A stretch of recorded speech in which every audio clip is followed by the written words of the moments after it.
कभी कभी ऐसा होता है कि घर में सामान तो सभी होते हैं, लेकिन हमें ये समझ में नहीं आता है कि हम इस सामान से बनाएं क्या। तो आज की ये रेसिपी आप ही के लिए है। बिल्कुल डिफरेंट रेसिपी है और बनाने में आसान है, लेकिन इसका जो टेस्ट होगा वो बहुत ही लाजवाब होगा। एक बार आप इसे ज़रूर से ट्राई कीजिएगा। तो मैजिक किचन बाय गुनी में आपका वेलकम है। तो सबसे पहले तो इस रेसिपी के बनाने के लिए हमने ले लिया है ये 1 कप पोहा। पोहे को एक बाउल में डाल देना है और इसके बाद में उसे 2-3 पानी से अच्छे से वॉश कर लेना है, क्योंकि पोहे में बहुत ही डस्ट वगैरह होती है। तो जब हम उसे वॉश कर देते हैं तो जो पोहा है वो बिल्कुल अच्छे से साफ़ हो जाता है। तो चलिए, पोहे को हमने बढ़िया अच्छे से साफ़ कर लिया है। अब हम इसे कवर कर देते हैं और ढककर छोड़ देते हैं। 5 से 6 मिनट के बाद में जब हमने पोहे को चेक किया तो जो हमारा पोहा है वो काफ़ी हद तक अच्छे से फूल चुका है। आप देख सकते हैं कितना खिला खिला से जो हमारा पोहा है वो हो चुका है। तो बस अब हम इसमें ऐड कर देंगे 1 कप सूजी। सूजी आप कोई भी ले सकते हैं, इसमें बारीक वाली या फिर मोटी वाली, उससे कोई फ़र्क नहीं पड़ता है। अब हमें सूजी को पहले तो अच्छे से पोहे के साथ मिक्स कर लेना है। इस तरीके से थोड़ा सा हमने पोहे को सूजी के साथ मिक्स कर लिया है। अब हम इसमें डालेंगे नमक। थोड़ा सा नमक ज़रूर से ऐड करें ताकि इसका जो टेस्ट बहुत ही अच्छा है। तो नमक डालने के बाद में नमक को भी हमें पोहे और सूजी के साथ अच्छे से मिक्स कर लेना है। तो लगभग हमने 1/4 चम्मच के करीब नमक ऐड किया था और उसे हम पोहे और सूजी के साथ पहले तो अच्छे से मिक्स कर लेंगे। अब इसके बाद में हम इसमें पानी ऐड करेंगे, क्योंकि इसमें सूजी है तो पानी की जो मात्रा है वो काफ़ी ज़्यादा लगेगी। इस वजह से इसका ध्यान रखते हुए ही हम इसमें पानी डालेंगे, लेकिन एक साथ नहीं ऐड करेंगे, क्योंकि जो पानी होता है वो सूजी काफ़ी ज़्यादा ऑब्जॉर्ब करती है। इस तो थोड़ा थोड़ा सा हम इसमें पानी डालकर इसका डो लगाकर रेडी करेंगे। तो पानी एक साथ नहीं ऐड करेंगे, थोड़ा थोड़ा करके ही ऐड करेंगे और पोहे को अच्छे से सूजी के साथ मिक्स करते जाएंगे, ताकि जो पोहा है वो सूजी में अच्छे से मिक्स हो जाए। पोहा इस वजह से डालना है क्योंकि सूजी जो होती है वो काफ़ी ड्राई होती है और पोहा जो होता है वो सॉफ्ट होता है। इन दोनों ही चीज़ों के कॉम्बिनेशन से जो रेसिपी बनकर रेडी होगी वो बहुत ही टेस्टी सी बनकर रेडी होगी। तो इस तरीके से थोड़ा थोड़ा सा पानी डालते हुए इसे गूँथते हुए 5 मिनट के करीब हो चुके हैं। हमने इसे अच्छे से गूँथ कर रेडी कर दिया है। अब इसमें लास्ट में ऐड करेंगे 2 चम्मच के करीब रिफाइंड ऑयल। आप चाहे तो इसमें घी भी ऐड कर सकते हैं, लेकिन हमने इसमें रिफाइंड ऑयल डाला है ताकि जो हमारा डो है वो काफ़ी हद तक चिकना और सॉफ्ट सा बनकर रेडी हो। ऑयल को हमें अच्छे से मिक्स कर लेना है डो के साथ और इसे बढ़िया अच्छे से गूँथना है। तो ऑयल डालने के बाद में फिर से हमें इसे 2 मिनट तक अच्छे से मसल कर गूँथेंगे, क्योंकि जितना अच्छे से हम इस डो को रेडी करेंगे उतनी ही परफेक्ट जो हमारी रेसिपी है वो बनकर रेडी होगी। इस वजह से डो को परफेक्ट बनाना बेहद ही ज़रूरी है। तो लीजिए, इसे भी हमने बढ़िया अच्छे से मिक्स कर लिया है। चलिए, अब हम डो को कवर कर देते हैं 3 से 4 मिनट के लिए, ताकि अच्छे से सेट हो जाए। ऊपर से थोड़ा सा ऑयल लगा दिया है ताकि ये सॉफ्ट बना रहे। 4 से 5 मिनट के बाद में हम इसे चेक करेंगे और जब तक ये बढ़िया अच्छे से सॉफ्ट होता है तब तक चलिए एक स्टफिंग बना लेते हैं। स्टफिंग बनाने के लिए एक पैन को गैस में चढ़ा देंगे और उसमें डालेंगे 2 चम्मच के करीब सरसों का तेल। तेल को बढ़िया अच्छे से गर्म होने देना है और जब तेल अच्छे से गर्म हो जाएगा तब हम इसमें कटी हुई अदरक और लहसुन डालेंगे। उनको अच्छे से मिक्स करते हुए हमें थोड़ा सा भून लेना है और थोड़ा सा भूनने के बाद में एक हमने इसमें बारीक कटी हुई हरी मिर्च ऐड की है। तीखा अपनी पसंद के अनुसार कम या ज़्यादा कर सकते हैं, जिस हिसाब से आप तीखा खाना पसंद करते हों। इन तीनों ही चीज़ों को अच्छे से भून लेना है और जब तीनों ही चीज़ें अच्छे से भून जाएंगी तब इस स्टेज पर हम इसमें ऐड कर देंगे एक बारीक कटा हुआ प्याज। प्याज की क्वांटिटी आप थोड़ी बहुत कम या ज़्यादा कर सकते हैं। हमने एक प्याज ही इसमें ऐड की है। प्याज को भी अच्छे से मिक्स करते हुए भूनना है। और हाँ, गैस की फ्लेम को लो टू मीडियम ही रखेंगे, हाई फ्लेम पे हमें इसे भूनकर रेडी नहीं करना है। थोड़ी थोड़ी सी जब हमारी प्याज जो है गोल्डन ब्राउन होने लगेगी तब बस इस स्टेज पर हम इसमें ऐड कर देंगे 1/4 चम्मच के करीब हल्दी पाउडर, जिससे कि जो हमारी स्टफिंग बन करके रेडी होगी उसका जो कलर आएगा वो बहुत ही बेहतरीन आएगा। हल्दी पाउडर को हमें बढ़िया अच्छे से मिक्स कर लेना है। अब इसके बाद में हम इसमें ऐड कर देंगे एक कटा हुआ टमाटर। टमाटर को भी हमें अच्छे से मिक्स कर लेना है और बस अब इस स्टेज पर ही हम इसमें ऐड कर देंगे टेस्ट के अकॉर्डिंग नमक। तो हमने लगभग आधा चम्मच के करीब नमक ऐड किया है। आप अपने टेस्ट के अकॉर्डिंग ही इसमें नमक ऐड करें। नमक डालने से जो टमाटर होते हैं वो तुरंत ही अच्छे से गलने लगते हैं। इस वजह से जब कभी भी आप टमाटर डालें तो उसे के साथ ही नमक ज़रूर से ऐड करें, बहुत ही जल्दी जो टमाटर होंगे वो गल जाएंगे। तो देख सकते हैं 1 मिनट ही हुआ है और जो टमाटर हैं वो गलने लगे हैं। तो बस अब हम इसमें ऐड कर देंगे बॉयल आलू। तो हमने 5 से 6 बॉयल आलू रखे थे, जिनको की बॉयल करके छील करके रखा था। आप चाहें तो इन्हें पहले से मैश करके या फिर ग्रेट करके भी इसमें ऐड कर सकते हैं, लेकिन हमने इन्हें इसी तरीके से ऐड कर दिया है। आलू डालने के बाद में अब हम लेंगे एक मैशर और मैशर की सहायता से हमें जो आलू हैं उनको मैश कर देना है। तो इस तरीके से हमारे जितने भी आलू हैं उनको हमने मैशर से बढ़िया अच्छे से मैश कर दिया है। तो सभी आलू अच्छे से मैश हो चुके हैं। अब चलिए मैशर को रख देते हैं साइड में और स्टेपलर से इन्हें अच्छे से मिक्स करते भूनेंगे, क्योंकि जितना अच्छे से हम आलू को भूनेंगे उतनी ही परफेक्ट जो हमारी स्टफिंग है बनकर रेडी होगी। अब इसमें ऐड कर देते हैं मसाले। तो मसालों में आधा चम्मच धनिया पाउडर, 1/4 चम्मच के करीब डाला है लाल मिर्च पाउडर, 1/4 चम्मच ही ऐड करेंगे काली मिर्च का पाउडर, आधा चम्मच सब्जी मसाला। आप कोई अगर एक्स्ट्रा मसाला भी इसमें ऐड करना चाहते हैं तो वो भी ऐड कर सकते हैं। हमने बहुत ही बेसिक से सिंपल से मसाले जो हम सभी के किचन में आसानी से मिल जाते हैं वही ऐड किए हैं। इन सभी मसालों को अब हमें आलू मसाले के साथ अच्छे से मिक्स कर लेना है, ताकि जितने भी मसाले हैं उनका जो टेस्ट और फ्लेवर है वो स्टफिंग में बढ़िया अच्छे से आ जाए। और इसी तरीके से मिक्स करते हुए इसे लगातार चलाते हुए 3 से 4 मिनट तक अच्छे से भूनना है। और हाँ, गैस की फ्लेम को लो ही रखना है, बस इस बात का ध्यान रखना है। तो इस तरीके से भूनते हुए 3 मिनट के करीब हो चुके हैं। अब लास्ट में इसमें ऐड करेंगे आधा चम्मच के करीब अमचूर पाउडर, जिससे कि जो स्टफिंग होती है वो बहुत ही चटपटी सी बनकर रेडी होती है। आप चाहें तो इसमें नींबू का रस या फिर चाट मसाला भी डाल सकते हैं। हमने इसमें अमचूर पाउडर ही ऐड किया है। अमचूर पाउडर को भी अच्छे से मिक्स कर लेना है। तो फाइनली जो हमारी स्टफिंग है वो बन करके रेडी हो चुकी है। लास्ट में इसमें जाएगा धनिया पत्ती, जिससे कि नाश्ते का लुक, टेस्ट, फ्लेवर सभी ही बढ़ जाता है। इस वजह से थोड़ा सा धनिया पत्ती ज़रूर से ऐड करें। धनिया पत्ती को भी अच्छे से मिक्स कर लेना है और इसके बाद में हम गैस की फ्लेम को ऑफ कर देंगे। और जो हमारी स्टफिंग बनकर रेडी हुई है इसे हमें एक प्लेट में निकाल लेना है। तो चलिए स्टफिंग को ठंडा होने के लिए छोड़ते हैं और तब तक जो हम डो लगा करके रखे थे उसे चेक कर लेते हैं। तो हमारा जो ये सूजी और पोहे वाला डो है इसको रेस्ट करते हुए लगभग 10 मिनट के करीब हो चुके हैं और जो हमारा डो है वो परफेक्ट अच्छे से सेट हो चुका है।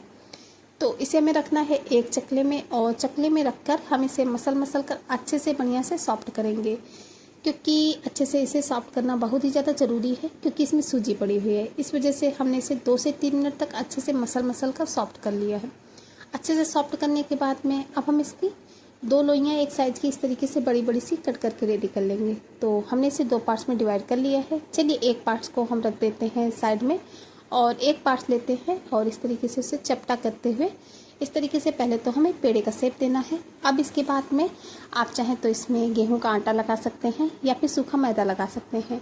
हमने इसमें सूखा मैदा लगा करके इसकी एक बड़ी सी रोटी बेल करके रेडी कर लेनी है। तो मैदा लगाते हुए हमने इसकी एक बड़ी सी रोटी बेल करके रेडी कर ली है। और हाँ, जो हमें रोटी बेलनी है वो ना तो ज़्यादा पतली बेलनी है और ना ही ज़्यादा थिक, मीडियम थिकनेस की जो हम रोटी है वो बेल करके रेडी करेंगे। आप इसकी थिकनेस भी देख सकते हैं, बस इसी टाइप की चाहिए थी, इससे ज़्यादा पतली भी नहीं और मोटी भी नहीं। अब इसके बाद में जो इसके कॉर्नर होते हैं उनको पहले तो हम चाकू की सहायता से कट करके अलग कर देंगे और जो इसका एक्स्ट्रा पार्ट होगा उसको हम साइड में रख देंगे और इसका यूज हम आगे भी रेसिपी बनाने में कर लेंगे। तो अब इस तरीके से हमें एक स्क्वायर शेप है जो मिल चुका है, बहुत ही प्यारा सा शेप है। तो अब हम इसमें पहले तो लगाएंगे टोमेटो केचप, जो कि बच्चों का फेवरेट होता है। तो हमने टोमेटो केचप को अच्छे से पूरी रोटी के ऊपर इस तरीके से फैला दिया है उंगली की सहायता से। आप चाहें तो इसको चम्मच से भी कर सकते हैं। तो बस इस तरीके से हमने उंगली से टोमेटो केचप को पूरी ही रोटी के ऊपर अच्छे से फैला दिया है। अब जो हम स्टफिंग बना करके रखे थे हमें स्टफिंग लेनी है और पूरी रोटी के ऊपर इस तरीके से हमें स्टफिंग को पतला पतला सा फैला देना है। तो पूरी रोटी के ऊपर हमने स्टफिंग को पतला पतला सा फैला दिया है। इसके बाद में अब हमें इसे रोल करना है। तो एक साइड से इसे इस तरीके से हम रोल करते जाएंगे, बहुत ही आसानी से हो जाता है। ज़्यादा पतला नहीं करेंगे, थोड़ा सा मोटा ही करेंगे रोल। तो लीजिए हमारा जो एक रोल है वो बन करके रेडी हो चुका है। कितना परफेक्ट जो हमारा रोल है वो बनकर रेडी हुआ है। तो इसे हम रख लेते हैं एक प्लेट में और इसी तरीके से चलिए आपको हम दूसरा रोल भी बनाकर दिखाते हैं। तो दूसरी हमने लोई ले ली है और उसको पहले से इस तरीके से पेड़े का शेप देंगे और सूखा मैदा लगाते हुए हमें इसकी एक बड़ी सी रोटी बेल लेनी है। रोटी वही जो हमने आपसे पहले भी बताया था, ना तो ज़्यादा थिक बेलनी है और ना ही ज़्यादा पतली, मीडियम थिकनेस की रोटी हम इसकी बेल करके रेडी करेंगे। इस तरीके से हमने इसकी एक बड़ी सी जो रोटी है वो बेल कर रेडी कर ली है। अब हम इसके बाद में एक चाकू की सहायता से इसके जो कॉर्नर है वो कट करके अलग कर देंगे और इन्हें साइड में रख देंगे। और अच्छे से पूरी रोटी के ऊपर हमें पहले तो टोमेटो केचप को फैला देना है और हाँ, आप चाहें तो इसमें टोमेटो केचप की जगह और दूसरा कोई सॉस वगैरह खाना पसंद करते हो, या फिर जैसे हरी धनिया की चटनी पसंद हो तो आप उसको भी लगा सकते हैं, या फिर बिना आप टोमेटो केचप, धनिया की चटनी या सॉस की सहायता के बिना भी आप इसे बना सकते हैं। ऐसे भी ये बहुत ही टेस्टी लगता है। टोमेटो केचप को अच्छे से फैलाने के बाद में अब हम इसके ऊपर पतली पतली सी एक लेयर स्टफिंग की लगा देंगे। तो इस तरीके से पूरी ही रोटी के ऊपर हमने स्टफिंग को पतला पतला सा फैला दिया है। अब हमें इसे फिर से उसी तरीके से रोल कर लेना है। रोल करना बेहद ही आसान है, कोई भी प्रॉब्लम नहीं होती है रोल करने में। तो लीजिए, जो हमारा दूसरा रोल है वो भी परफेक्ट अच्छे से बनकर रेडी हो चुका है। तो इस रोल को भी हम रख लेंगे उसी प्लेट में, और चलिए इन्हें लेकर के चलते हैं गैस की तरफ स्टीम करने के लिए। तो इन्हें स्टीम करने के लिए हमने एक कढ़ाई में थोड़ा सा पानी गर्म होने के लिए रख दिया था। उसके ऊपर हमने एक कटोरी रख दी है उल्टा करके, और अब हमने ली है एक ही जाली वाली प्लेट। आप इसकी जगह जाली वाली थाली या फिर आपके पास स्टीमर हो तो आप उसका भी यूज कर सकते हैं। हमने ये प्लेट ली है दूध में ढकने वाली। इसको पहले तो हम अच्छे से ऑयल से ग्रीस कर लेंगे, ताकि जब हम अपने नाश्ते को इसमें स्टीम करें तो वो इसमें चिपके नहीं। ऑयल से अच्छे से ग्रीस करने के बाद में अब प्लेट को हमें इस तरीके से रख देना है अच्छे से सावधानी के साथ कढ़ाई में। और इसके बाद में अब हम अपने दोनों रोल लेंगे और दोनों रोल को हमें प्लेट में अच्छे से एडजस्ट कर देना है। दोनों ही रोल को हमने अच्छे से प्लेट में एडजस्ट कर दिया है। चलिए इसे कवर कर देते हैं और लगभग 7 से 8 मिनट तक इसे मीडियम फ्लेम पे स्टीम होने देते हैं। 7 से 8 मिनट के बाद में हम इसे एक बार चेक करेंगे। तो लगभग 5 मिनट के करीब हो चुके हैं इन्हें स्टीम होते हुए। तो चलिए एक बार चेक कर लेते हैं कि अभी जो हमारे नाश्ते के पीसेस हैं वो अच्छे से स्टीम हुए हैं या नहीं। तो फ्रेंड्स, अभी जो हमारे नाश्ते के पीसेस हैं वो अच्छे से स्टीम नहीं हुए हैं। आप देख रहे हैं कि चम्मच में उल्टे साइड से हमने इसे जब चेक किया तो थोड़ा सा जो ये इसमें लग रहा है, तो इसका मतलब ये अच्छे से स्टीम नहीं हुए हैं। तो चलिए फिर से इन्हें कवर कर देते हैं और 3 मिनट के बाद में फिर से इन्हें चेक करेंगे। तो टोटली लगभग 8 मिनट के करीब हो चुके हैं नाश्ते को स्टीम होते हुए। तो चलिए एक बार फिर से इन्हें चेक करते हैं। तो इस बार जो हमारे नाश्ते हैं वो बढ़िया अच्छे से स्टीम हो चुके हैं। दोनों ही रोल आप देख सकते हैं कितना फ्लफी सा हो चुके हैं। तो चलिए अभी हम गैस की फ्लेम को ऑफ कर देते हैं और इन दोनों ही रोल को हम निकाल लेते हैं एक प्लेट में। रोल को प्लेट में निकालने के बाद में हमें इन्हें अच्छे से ठंडा कर लेना है। ठंडा करने के बाद में अब हम इन्हें कट करेंगे। तो कट आप अपनी पसंद के अनुसार छोटे या बड़े पीसेस में कट कर सकते हैं। हमने एक रोल की 3 पीसेस में कट कर लिया है। ये नाश्ता ऐसे ही खाने में बहुत ही टेस्टी लगता है। आप इस नाश्ते को ऐसे ही टोमेटो केचप या फिर किसी चटनी के साथ एंजॉय कर सकते हैं। ये नाश्ता टेस्टी होने के साथ साथ हेल्दी भी बहुत होता है। लेकिन अभी हम अपने नाश्ते को थोड़ा सा और भी ज़्यादा टेस्टी बनाएंगे, तो इसके लिए फिर से चलेंगे गैस की तरफ। गैस में एक पैन चढ़ा दिया है और उसमें डाला है 1 चम्मच के करीब ऑयल। ऑयल को बढ़िया अच्छे से गर्म होने देंगे और जब ऑयल अच्छे से गर्म हो जाएगा तब डालेंगे 1 चम्मच सफ़ेद वाला तिल, आधा चम्मच डाली है राई, और हमने 10 से 12 लिए हैं ताज़ा फ्रेश करी पत्ता, उनको इसमें ऐड कर देंगे। और इसके बाद में अब हम एक एक करके अपने जितने भी नाश्ते के पीसेस हैं उनको इस तरीके से हम पैन में डाल देंगे। तो सभी रोल के पीसेस को हमने एक एक करके पैन में डाल दिया है। अब इन्हें हम एक तरफ से हल्के हल्के से क्रंची होने देंगे। थोड़ा सा हमने इसमें ऊपर से कटा हुआ प्याज डाल दिया है, जिससे कि नाश्ते का जो लुक्स होगा वो और भी ज़्यादा बढ़ जाएगा। थोड़ी सी ही हमने इसमें बारीक कटी हुई शिमला मिर्च ऐड कर दी है, और थोड़ी सी हमने इसमें डाली थी कुटी हुई लाल मिर्च और काली मिर्च का पाउडर, जो कि क्लिप जो है वो हमसे स्किप भी हो चुकी है। तो बस इस तरीके से इन्हें एक तरफ से हल्का हल्का सा क्रंची कर लेना है, और जब एक तरफ से हल्के हल्के से क्रंची हो जाएंगे तब हम इन्हें उलट पुलट करते हुए दोनों तरफ से अच्छे से क्रंची कर लेंगे। इन्हें 2 से 3 मिनट तक अच्छे से क्रंची कर लेना है लो फ्लेम पे।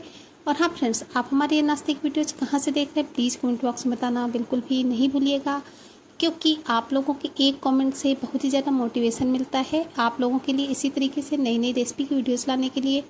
और हमें भी पता चलता है कि हमारी जो रेसिपी है वो कहाँ कहाँ से देखी जाती है, आप लोग हमें कहाँ कहाँ से पसंद करते हैं। तो प्लीज़ कमेंट बॉक्स में एक कमेंट करना बिल्कुल भी नहीं भूलिएगा। तो फाइनली जो बातों बातों में जो हमारे नाश्ते के पीसेस हैं वो अच्छे से क्रंची हो चुके हैं। तो चलिए गैस की फ्लेम को ऑफ कर देते हैं और फाइनली आपको हम अपने नाश्ते का फाइनल लुक दिखाते हैं। तो लीजिए फ्रेंड्स, रेडी हो चुका है बहुत ही हेल्दी सा टेस्टी सा नाश्ता, जिसे कि आप शाम की चाय के साथ एंजॉय कीजिए या फिर अपने बच्चों को लंच बॉक्स में दीजिए। ये नाश्ता बहुत ही हेल्दी होता है, एक बार ज़रूर से ट्राई कीजिएगा।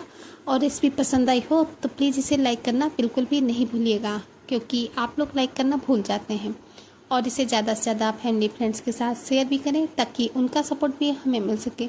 चैनल पर नए हैं तो चैनल को सब्सक्राइब करना बिल्कुल भी नहीं भूलिएगा इसी तरीके की डिफरेंट रेसिपी के लिए, क्योंकि हम अपने चैनल पर इसी तरीके से नई नई रेसिपी वीडियोस लाते रहते हैं जो कि आप लोगों के लिए हेल्पफुल हो सकती है।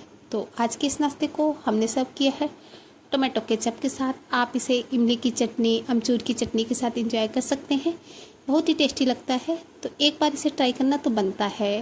ट्राई करने के बाद में कमेंट करना बिल्कुल भी नहीं भूलिएगा। तो फ्रेंड्स फिर चलिए चलते हैं